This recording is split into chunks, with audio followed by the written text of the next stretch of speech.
우리 성도님들과 서로 인사하시겠습니다. 믿음대로 됩니다. 말하는 대로 됩니다. 기도하는 대로 됩니다. 사랑하는 성도 여러분, 지금 저희들은 계속 로마서 말씀을 듣고 있는데요.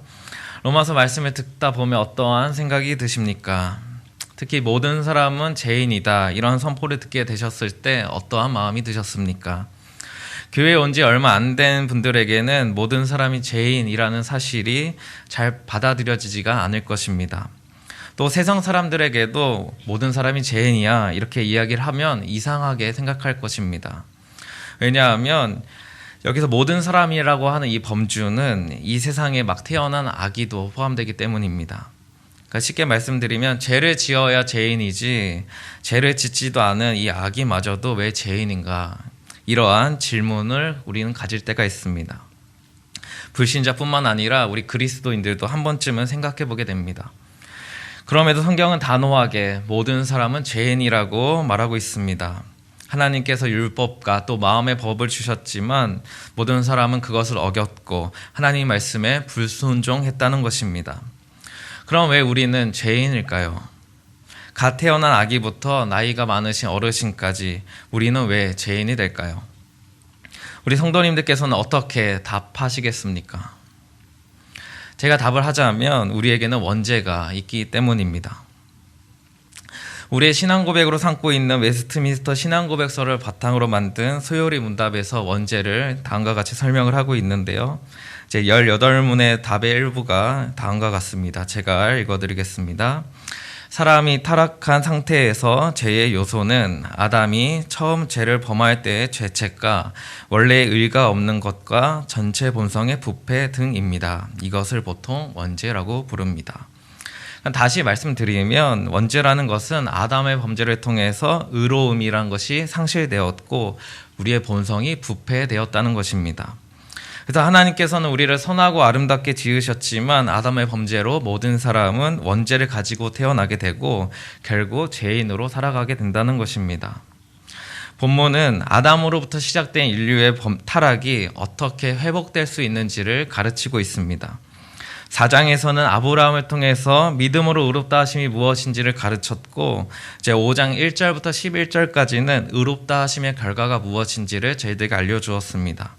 그 결과는 바로 하나님과의 화목입니다. 그리스도를 통해서 하나님과 화목을 누리게 되었다는 것입니다. 그리고 이제 오늘 본문에서는 어떻게 그리스도를 통해서 인류의 모든 죄가 사함을 받을 수 있게 되었는지를 가르칩니다. 그러니까 죄인인 우리가 어떻게 하나님과 화목을 누리게 될까, 이 원리를 가르치는 것입니다. 본문은 크게 세 부분으로 나눠지는데요. 첫 번째 부분은 12절부터 14절입니다. 어떻게 모든 사람이 죄인이 되었는가를 보여주고요.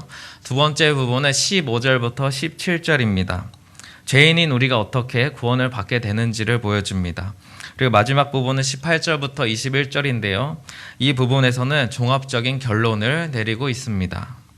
그럼 첫 번째 부분인 12절부터 14절에서 어떻게 모든 사람은 죄인이 되었는지를 먼저 살펴보고자 합니다. 12절을 함께 읽겠습니다. 그러므로 한 사람으로 말미암아 죄가 세상에 들어오고 죄로 말미암아 사망이 들어왔나니 이와 같이 모든 사람이 죄를 지었으므로 사망이 모든 사람에게 이르렀느니라. 12절에서 말하고 있는 한 사람은 누구일까요? 바로 아담입니다. 아담을 통해서 이 세상에 죄가 들어오고 맙니다. 제목은 우리가 잘 알고 있듯이 불순종이었습니다. 선악과를 먹음으로써 하나님 말씀에 불순종하게 됩니다. 이 사건을 통해서 세상에는 결국 죄가 들어오고 그 죄로 인해서 사망이 들어오게 됩니다. 그래서 우리의 인생은 죽음을 피할 수 없는 인생이 되고 만 것입니다. 여기서 죽음이라는 것이 결국 죄로부터 시작된 것임을 알 수가 있습니다. 하나님께서 원래 우리를 지으실 때, 사람을 만드실 때 죽지 않도록 만드셨습니다. 그런데 불순종의 죄로 인해서 정령 죽으리라, 이 말씀이 우리의 삶 가운데 시작된 것입니다. 그러면 여기서 우리는 큰 의문점을 갖게 됩니다. 아담만 죽으면 되는 것 아닙니까? 왜 우리까지 죽어야 될까요? 이에 본문은 이렇게 답하고 있습니다. 12절 중반 이유를 보시면 모든 사람이 죄를 지었다라고 답합니다. 그러면 왜 아담이 지은 죄악이 우리에게까지 영향을 미치게 될까요? 어떤 신학자는 아담의 죄가 유전된다고 생각했습니다. 어느 정도 일리가 있어 보이지만 우리 장로교회 신학에서는 아담은 인류를 대표한다고 보고 있습니다. 그러니까 신학적인 용어로 언약주의라고 하는데요. 아담의 시험은 아담 자신만을 위한 것이 아니었습니다. 인류를 대표해서 하나님과 언약을 맺은 것입니다. 그러니까 선악과를 먹지 않으면 영원히 살고 선악과를 먹으면 죽게 된다는 이 언약입니다. 따라서 이 아담의 범죄는 인류 전체가 타락한 것과 같은 결과를 낳게 된 것입니다. 바울은 이러한 진술의 13절에서 죄는 율법 이전에도 있음을 말하고 있는데요. 13절을 함께 읽겠습니다. 죄가 율법 있기 전에도 세상에 있었으나 율법이 없었을 때에는 죄를 죄로 여기지 아니하였느니라. 이 말씀을 다시 말씀드리면 죄는 율법이 존재하기 전에 분명히 있었고 율법이 없었을 때에는 죄가 죄로 여겨지지 않았다는 것입니다.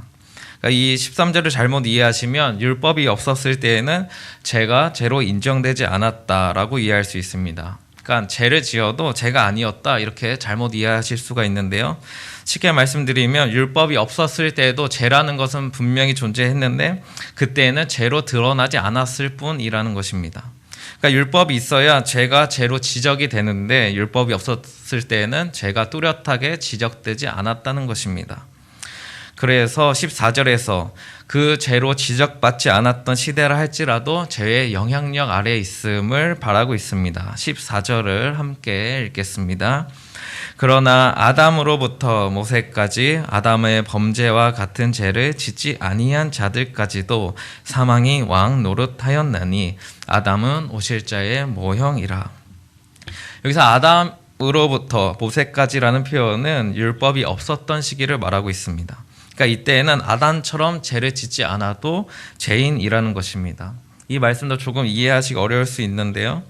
아담처럼 죄를 지었다는 것은 하나님 말씀에 불순종했다는 것을 말합니다. 다른 말로 하면 선악과를 먹지 말라고 한 이 뚜렷한 말씀에 아담은 적극적으로 불순종했다는 것입니다. 그러니까 아담의 범죄도 결국 율법을 어긴 것과 같은 그러한 죄가 되는 것입니다. 근데 반대로 14절에서 표현한 것처럼 아담처럼 죄를 짓지 아니한 사람도 있었습니다. 이들은 죄를 짓지 않고 선하게 살아간 사람들을 말하는 사람들이 아닙니다.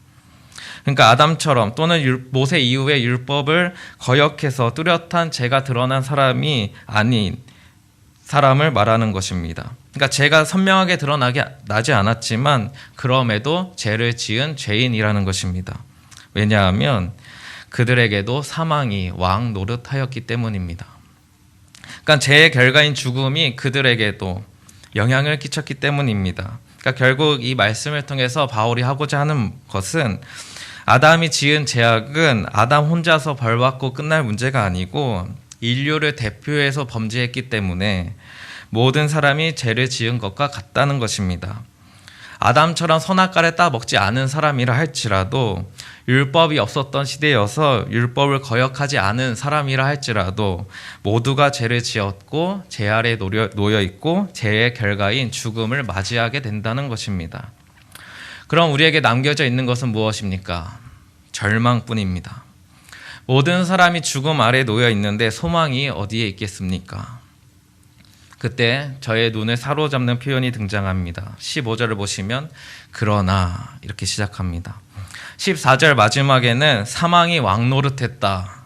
그런데 15절에서 그러나 뭔가 분위기가 반절될 것 같은 느낌이 들지 않으십니까? 이제 두 번째 부분이 시작되는데요. 죄인인 우리가 어떻게 구원을 받을 수 있는지를 설명하는 부분입니다. 15절을 함께 읽겠습니다. 그러나 이 은사는 그 범죄와 같지 아니하니 곧 한 사람의 범죄를 인하여 많은 사람이 죽었은즉 더욱 하나님의 은혜와 또한 한 사람 예수 그리스도의 은혜로 말미암은 선물은 많은 사람에게 넘쳤느니라. 그러니까 사망이 지금 모든 사람에게 영향을 끼쳤습니다. 그리고 그 누구도 그 사망에서 벗어날 수가 없는데 그런 상황에서 은사가 주어집니다. 은사는 무엇입니까? 이제 원어를 읽으면 이제 카리스마라고 읽는데요. 번역을 하면 선물로 번역할 수 있습니다. 특히나 15절을 자세히 보시면 그러나 이 은사는 이렇게 표현을 하고 있으니까요. 무언가를 지칭하고 있는 은사라는 것입니다. 바로 앞단락에서 찾아볼 수 있는 선물은 이 은사라는 것은 구원의 선물, 구원의 은사를 말하고 있는 것입니다. 한 사람의 범죄로 인해서 많은 사람이 죽음에 이르렀지만 하나님과 한 사람 예수 그리스도의 은혜로 그 선물이 주어졌다는 것입니다. 그러니까 이 은사는 은혜로 주어져 있다. 사랑하는 성도 여러분, 은혜로 주어졌다는 것은 무슨 뜻일까요?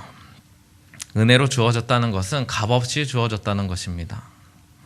그러니까 은혜라는 것은 그 대상의 어떤 조건이나 가치를 보고서 갚을 능력이 없음에도 주어진 것을 의미합니다. 그러니까 어떤 사람이 만약에 나중에 받을 것을 생각해서 무언가를 준다면 그것은 은혜가 아니고 거래이거나 일종의 투자인 것입니다. 그러니까 은혜라는 것은 하나님의 기쁨과 긍휼이라는 값을 치르고 우리에게는 값없이 주어진 것이 바로 은혜입니다. 15절에서는 특히 한 사람을 강조하고 있습니다. 그것은 일종의 병행법인데요. 한 사람 아담과 또 다른 한 사람 예수 그리스도를 말하고 있습니다. 15절부터 거의 모든 절에서 앞으로 다룰 모든 절에서 이 두 사람을 병행하면서 대조하고 있는데요. 이것을 염두하면서 들으시면 이해가 좀 더 잘 되실 것입니다.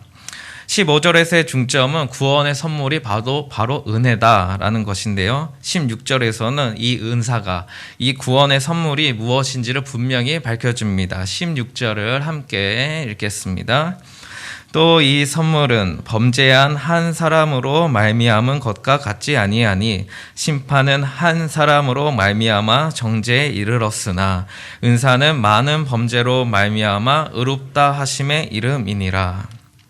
16절에서 은사를 무엇이라고 설명하고 있습니까?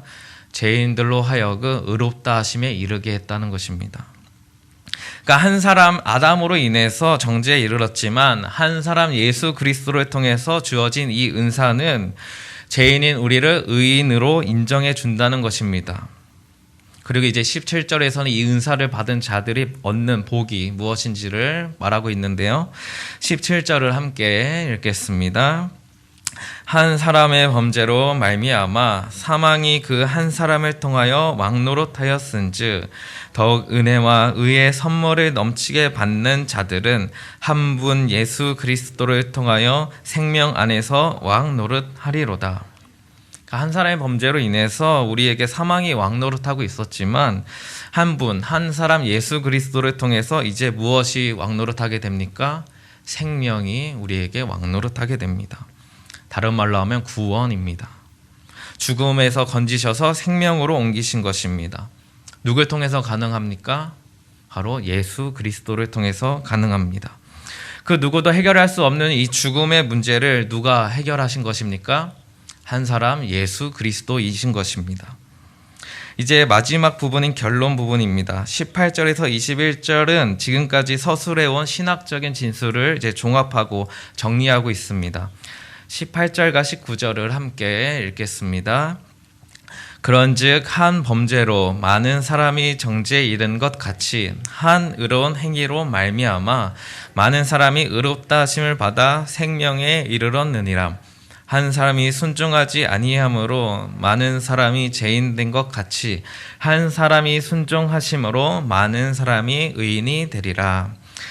확실히 이 두 절의 말씀은 오늘 본문의 핵심을 잘 정리하고 있습니다. 그래서 18절, 19절 말씀을 함께 보면서 이제 들으시면 정리가 될 것 같은데요. 18절을 이제 성경을 잘 보시면 18절에서 한 범죄는 19절에서는 한 사람이 순종하지 아니하다라고 표현하고 있습니다. 그럼 그 결과는 무엇이겠습니까? 18절 보시면 많은 사람이 정죄에 이르렀고 19절에서는 많은 사람이 죄인이 된 것입니다. 그러니까 종합해 보면 아담의 범죄는 불순종이었고 그 결과 정죄에 이르러 모든 사람이 죄인이 된 것입니다. 이제 반대로 대조되고 있는 부분이 등장하는데요. 18절을 보시면 한 의로운 행위라는 표현이 등장합니다. 19절에서는 한 사람의 순종하심을 뜻합니다. 그럼 그 결과는 무엇이겠습니까? 18절에서 많은 사람이 의롭다 하심을 받아 생명에 이르렀고 19절에서는 많은 사람이 의인이 된 것입니다. 이 말씀도 종합해 보면 예수님의 의로운 행위는 순종이었고 그 결과는 의롭다 하심을 받아서 그 생명을 통해서 의인이 된 것입니다. 이러한 극명한 대조는 우리에게 너무나도 큰 은혜가 됩니다. 왜냐하면 아담의 불순종이 보이기보다는 예수님의 순종이 보이기 때문입니다. 예수님의 의로운 행위가 무엇입니까? 순종이었습니다. 특히 어떤 순종이었을까요? 빌립보서 2장 8절을 함께 읽겠습니다. 사람의 모양으로 나타나사 자기를 낮추시고 죽기까지 복종하셨으니 곧 십자가에 죽으심이라. 한 가지 질문을 드리겠습니다. 예수님께서 순종하실 필요가 있을까요? 그러니까 예수님께서 십자가에서 죽기까지 복종하실 이유가 있으시겠습니까? 아니요. 예수님은 순종하지 않아도 되는 분입니다. 예수님은 하나님과 동등하신 분이기 때문입니다. 그러니까 예수님이 순종하지 않는다 해도 불이익이 없고 예수님이 순종하신다고 해서 큰 이익이 있는 것도 아닙니다. 그런데 왜 예수님은 순종하셨을까요? 그 이유는 아담의 불순종을 돌이켜서 우리를 회복시키시기 위해서입니다. 우리를 죄로부터 건지시는 방법이 바로 순종이셨기 때문입니다. 예수님의 순종밖에 없었던 것입니다. 다른 그 누구도 하나님 말씀 앞에 순종할 수 없었기 때문입니다. 그래서 우리 모두가 죄인이라는 사실은 사실 이토록 절망적입니다. 우리를 위해서 기꺼이 순종하신 예수님, 정말로 대단하지 않으십니까? 그런데 주님의 은혜는 여기서 그치지 않습니다. 예수님께서 순종하시기 위해서 어떤 일을 하셨는지도 생각해 봐야 합니다. 먼저 스스로 낮아지셨습니다. 인간의 몸을 입으시기 위해서 스스로 낮아지셨습니다. 그리고 스스로 율법 아래 거하셨습니다. 주님은 율법이 필요 없으십니다. 그냥 말씀 그 자체이신 주님이십니다. 말씀, 율법이라는 것은 사실 우리를 위한 것입니다. 우리로 하여금 하나님의 뜻대로 살도록 만드신 것이 바로 율법이고 하나님의 말씀입니다. 그러니 예수님께는 더더욱 필요 없는 것입니다. 하나님이신 분이 율법에 매이실 수 있겠습니까? 그런데 예수님께서는 순종하시기 위해서 인간의 몸을 입으신 것도 모자라서 율법 아래 스스로 거하셨습니다. 그리고 철저하게 율법의 모든 요구를 지키시고 행하셨습니다. 그래서 본문이 표현하듯이 의로운 행위가 되는 것입니다. 예수님께서 율법을 지켜 얻으신 그 의로움을 우리에게 주셔서 우리가 의롭다 하심을 얻게 되는 것입니다. 이를 신학적인 용어로 의의 전가라고 하는데요. 그냥 예수님이 너희가 그냥 의롭다 이렇게 말씀하시는 것이 아니라 우리를 의롭게 하시기 위해서 예수님께서는 율법 아래 거하시고 순종하신 것입니다. 그래서 그 의로움에는 생명이 담겨 있는 것입니다. 생명을 위한 순종이 예수님의 사명이셨기 때문입니다. 그래서 예수님께서는 우리의 죄를 전가받으셔서 십자가에서 죽기까지 복종하셨던 이유도 바로 우리의 생명 때문이었습니다. 그러니까 우리가 드린 것은 우리의 죄악뿐이지만 주님은 우리에게 의로움이라는 선물을 주신 것입니다. 이토록 놀라운 은혜가 있기에 우리는 죄악으로부터 용서받을 수 있게 됩니다. 20절과 21절을 함께 읽겠습니다. 율법이 들어온 것은 범죄를 더하게 하려 함이라. 그러나 죄가 더한 것에 은혜가 더욱 넘쳤나니 이는 죄가 사망 안에서 왕노릇한 것 같이 은혜도 또한 의로 말미암아 왕노릇하여 우리 주 예수 그리스도로 말미암아 영생에 이르게 하려 함이라. 그러니까 원죄뿐만 아니라 자범죄를 비롯한 우리의 모든 죄악을 덮을 만한 은혜가 넘친다는 것입니다. 우리가 어떠한 죄를 지어도 허용된다는 의미가 아니라 우리의 죄악은 너무나 더럽고 악하지만 주님의 은혜는 그 죄악들을 덮고도 넘칠 만큼 놀랍다는 것입니다. 그래서 우리의 죄악을 가지고 주님께로 나올 수 있는 것입니다. 이 은혜를 통해서 결국 우리가 누리는 것은 무엇입니까? 영생입니다. 우리 주 예수 그리스도로 말미암아 영생에 이르게 됩니다. 이것이 어떻게 가능하겠습니까? 하늘을 두루마리 삼고 바다를 먹물 삼아도 다 기록할 수 없을 정도로 예수님의 은혜는 크고 광대하시기 때문에 가능한 것입니다. 그러면 이제 우리의 삶은 어떠해야 되겠습니까? 예수님께서 나를 위해서 율법의 요구를 이루시고 십자가에 죽기까지 순종하셨다. 이 말씀에 우리는 감사해야 합니다. 또 감격해야 되고요. 기뻐해야 합니다. 하지만 여기서 그쳐서 안 됩니다. 주님께서 우리에게 원하시는 것은 순종입니다. 신구약 성경에서 수없이 들리는 말씀은 무엇입니까? 순종입니다. 그만큼 우리는 불순종의 사람들인 것입니다. 하나님께서는 늘 순종하라고 수없이 말씀하시는데도 우리의 마음은 이상하게도 불순종의 길을 걸어가고 있는 것은 아닌가 생각해 봐야 합니다. 조금 이상하지 않으십니까? 순종을 하려면 마음의 결단을 하고 또 결단을 하고 내려도 우리의 마음은 흔들리기 쉽습니다. 차라리 그냥 불순종하고 하나님 말씀에 떠나 산다면 우리는 기쁜 마음으로 불순종했을지도 모릅니다. 이것이 바로 죄성을 가진 우리의 마음인 것입니다. 그러면 왜 순종해야 할까요? 왜 예수님은 죽기까지 순종하시는, 복종하시는 모습을 우리에게 보여주셨을까요? 그것은 순종은 우리로 하여금 죄로부터 가장 멀어지는 효과적인 방법이기 때문입니다. 우리가 진정한 주님의 자녀로 살아가는 데 있어서 가장 중요한 것도 순종이기 때문입니다. 순종이야말로 우리를 죄로부터 회복시키는 하나님의 처방전이 담겨 있는 것입니다. 왜냐하면 우리의 순종에는 주님의 생명이 담겨 있기 때문입니다. 우리를 반드시 회복시키실 것입니다. 주님의 생명은 우리를 반드시 순종의 사람으로 변화시키실 것입니다. 우리를 위해서 지금도 기도하시는 주님이 우리의 순종을 얼마나 기대하고 계시겠습니까? 또 우리의 순종을 위해서 죽으신 주님이 우리가 순종하는 모습을 보시면 얼마나 기뻐하시겠습니까? 그래서 우리는 순종의 자리로 나아가야 합니다. 내 마음에 내키지 않는다고 생각하실 때도 있을 것입니다. 내가 순종하고 싶은 마음이 생겨야 순종해야 되는 거 아니냐고 생각하실 수도 있습니다. 하나님께서도 억지로 순종하는 것은 원하시지 않는다고 저희들 생각할 때가 있습니다. 하지만 아닙니다. 우리의 마음은 그저 불순종에 사로잡혀 있을 뿐입니다.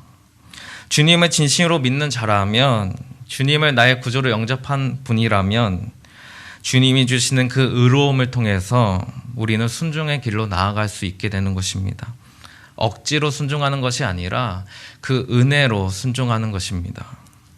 그래서 주님께서 순종하심으로 우리에게 무엇을 주셨습니까? 생명을 주셨습니다. 이제 우리가 순종하면 우리를 통해서 무엇이 흘러가겠습니까? 생명이 흘러나가게 되는 것입니다. 우리의 순종을 통해서 우리 가정이 살아나게 될 것이고 우리 교회가 살아나게 될 것입니다. 주님께서 나를 통해 그 생명들을 살리실 것입니다. 그 감격은 우리의 순종으로부터 시작될 것입니다. 사랑하는 성도 여러분, 오늘도 순종으로 주님의 생명을 누리시고 그 생명을 나누시는 우리 성도님들 되시기를 기도드립니다.